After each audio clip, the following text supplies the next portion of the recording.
Today we're going to go ahead and go through the info screen. So to activate your info screen, you can either depress your shutter button part way down, just like this, or you can go ahead and hit your info button right over here. Okay, so there's two ways of activating it. I'm going to go ahead and have you click on the eye to go inside and edit the settings in your camera.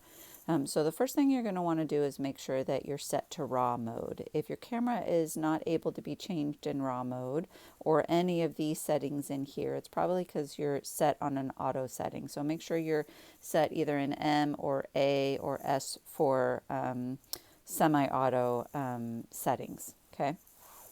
So to go in and change this setting, I'm going to go ahead and click my OK button.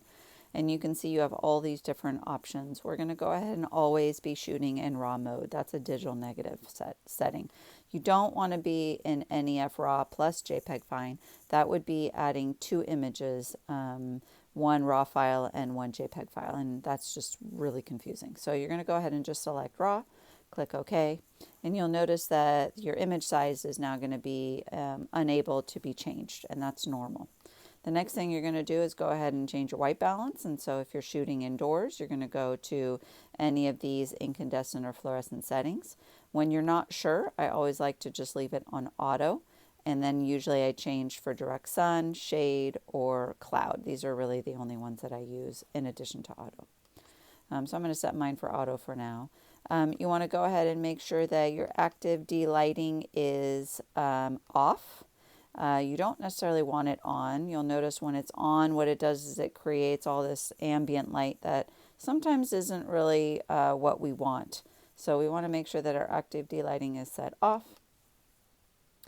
This is if you wanted to edit your flash. My ISO is going to be at the lowest ISO I can possibly set my camera to. So if it's a sunny day, I'm going to shoot at 100 ISO. 200 or 400 ISO is kind of middle of the road. 800 is for indoor evenings or super low light, like in shade or if you're taking a hike in a forest.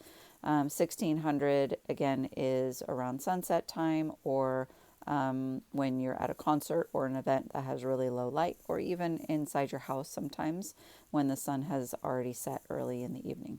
3200, 6400, and 12,800 and 25,600 is all for extremely long exposure or nighttime photography. So you can see these are all super, super high ISOs, and they tend to create lots of digital noise. So try to avoid them at all possible costs, unless you're really wanting to do a long exposure image.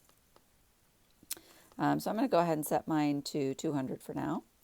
And then over here, you're going to want to decide whether you're shooting either in autofocus single servo or autofocus continuous servo. I would avoid AFA, that's autofocus auto, and that means it decides between single servo and continuous servo.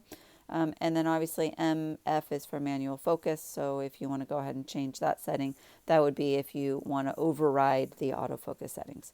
So again, single servo is for non-moving objects. Continuous servo is for motion or things that are moving. So for today, I'm going to go ahead and keep it on AFS for single servo.